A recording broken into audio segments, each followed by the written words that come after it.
സാജിദ്, ആദ്യത്തെ കേസിൽ 15-ാം തീയതി വരെ അറസ്റ്റ് പാടില്ല എന്നുള്ള ഒരു ഉത്തരവുണ്ട്. രണ്ടാമത്തെ കേസിൽ ഉപാധികളോടെ ജാമ്യം കിട്ടി.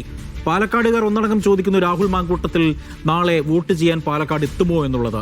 അങ്ങനെ ഏതെങ്കിലും തരത്തിലുള്ള റിപ്പോർട്ടുകൾ ഉണ്ടോ? പാലക്കാട്ടെ ഒരു സ്ഥിതിവിശേഷം എന്താണ്?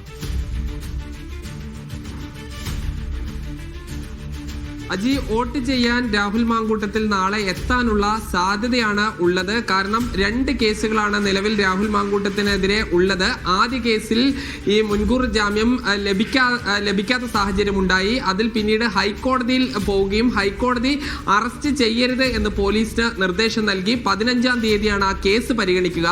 രണ്ടാമത്തെ കേസിൽ ഇപ്പോൾ തിരുവനന്തപുരം ജില്ലാ കോടതി മുൻകൂർ ജാമ്യം നൽകുകയും ചെയ്തിട്ടുണ്ട്. ഒരു MLA എന്ന നിലയ്ക്ക് രാഹുൽ മാങ്കൂട്ടത്തിൽ ഈ തദ്ദേശ തെരഞ്ഞെടുപ്പിൽ വോട്ട് ചെയ്യാൻ എത്താനുള്ളൊരു സാധ്യതയാണ് ഉള്ളത്. ഈ രാഹുൽ മാങ്കൂട്ടത്തിന്റെ ഈ ഔദ്യോഗിക ഓഫീസിലെ സീറ്റാണ്. 2 ആഴ്ചയായി MLA ഇല്ലാത്തൊരു ഓഫീസ് കൂടിയാണ് ഇത്. ഇപ്പോൾ രാഹുൽ മാങ്കൂട്ടത്തിന്റെ സ്റ്റാഫ് എന്നോടൊപ്പം ഉണ്ട്. നാളെ വോട്ട് ചെയ്യാൻ എത്ര മണിക്കാണ് രാഹുൽ എത്തുക?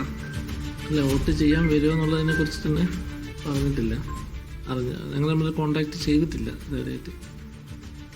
ഇപ്പോൾ സ്വാഭാവികമായിട്ട് ഈ നിലവിലെ സാഹചര്യത്തിൽ അങ്ങനെ എവിടെയും മാറിയിരിക്കേണ്ട ഒരു സാഹചര്യമില്ല. മുൻകൂർ ജാമ്യം കിട്ടി.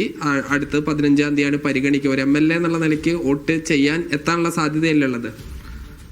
ഞാൻ അങ്ങനെ പ്രതീക്ഷിക്കുന്നുണ്ട്. അതിനെക്കുറിച്ച് കൂടുതലൊന്നും അറിവില്ല. എവിടെയാണ് വോട്ട് രാഹുലിന്? അദ്ദേഹത്തിൻ്റെ വോട്ട് പാലക്കാട് കുന്നത്തൂർമേട് നഗരസഭയിലെ കുന്നത്തൂർമേട് പ്രദേശത്തെ ആണ് വാർഡ്. വോട്ട് സെൻറ്റ് സെബാസ്റ്റ്യൻ സ്കൂളാണ് വോട്ട്.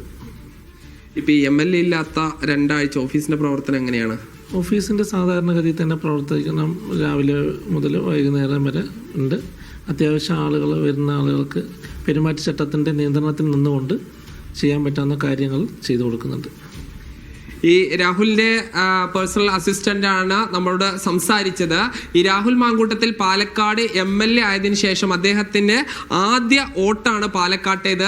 ഈ നേരത്തെ ഈ ഉപതെരഞ്ഞെടുപ്പ് നടന്ന സമയത്തും അദ്ദേഹത്തിന് ഇവിടെ വോട്ടുണ്ടായിരുന്നില്ല. നാടായ അടൂരിലായിരുന്നു ഈ കഴിഞ്ഞ ലോക്സഭയ്ക്കും നിയമസഭയ്ക്കും എല്ലാം തന്നെ വോട്ട് ചെയ്തത്. പിന്നീട് ഇങ്ങോട്ട് MLA എന്ന നിലയ്ക്ക് താമസം മാറിയതിനു ശേഷമാണ് കുന്നത്തൂർമേട്ടിലേക്ക് വോട്ട് മാറ്റുന്നത്. കുന്നത്തൂർമേട് പാലക്കാട് നഗരസഭയിലെ 24-ാം വാർഡിലെ 2ാമത്തെ ബൂത്തിലെ വോട്ടറാണ്. ഈ മുൻകൂർ ജാമ്യം ലഭിച്ച പശ്ചാത്തലത്തിൽ രാഹുൽ വോട്ട് ചെയ്യാൻ എത്താനുള്ള സാധ്യതയാണ് കൂടുതൽ. ഇപ്പോൾ മുൻകൂർ ജാമ്യം ലഭിച്ച ശേഷവും അദ്ദേഹം കാണാമറയത്ത് ഇരിക്കുമോ ഇല്ലയോ എന്നുള്ളതാണ് ഇനി അറിയാനുള്ളത്. അങ്ങനെ എത്തുകയാണെങ്കിൽ തന്നെ നാളെ വൈകുന്നേരത്തോടു കൂടി എത്താനുള്ളൊരു സാധ്യതയാണ്. രാവിലെ തന്നെ ഈ ബൂത്തിലേക്ക് എത്തുമോ എന്നുള്ളതും വളരെ പ്രധാനപ്പെട്ടതാണ്. എത്താനുള്ളൊരു സാധ്യതയാണ് നമ്മൾ കാണുന്നത്. എന്തായാലും രാഹുൽ മാങ്കൂട്ടത്തിന്റെ MLA ഓഫീസിലാണ് നമ്മൾ ഉള്ളത്. അദ്ദേഹത്തിന്റെ ഇരിപ്പിടമാണ് കാണുന്നത്. ഈ 2 ആഴ്ചയായി അദ്ദേഹം ഈ ഒളിവിലാണ് കഴിയുന്നത്. എന്തായാലും വളരെ പ്രധാനപ്പെട്ട ഒരു തെരഞ്ഞെടുപ്പ് നടക്കുന്നു. അതും ഈ പാലക്കാട് നഗരസഭയിൽ വാശിയേറിയ പോരാട്ടം നടക്കുന്നു. അതിൽ ഈ തൻ്റെ ഈ വോട്ടവകാശം MLA എന്ന നിലയ്ക്ക് അദ്ദേഹം വിനിയോഗിക്കാൻ എത്തുമോ ഇല്ലയോ എന്നുള്ളതാണ് ഇനി വളരെ പ്രധാനപ്പെട്ടതായി നമുക്ക് അറിയാനുള്ളത്. അങ്ങനെ എത്താനുള്ള സാധ്യത ഉണ്ട് എന്നാണ് നമ്മൾ അറിയുന്നത്. അജി, ഏതായാലും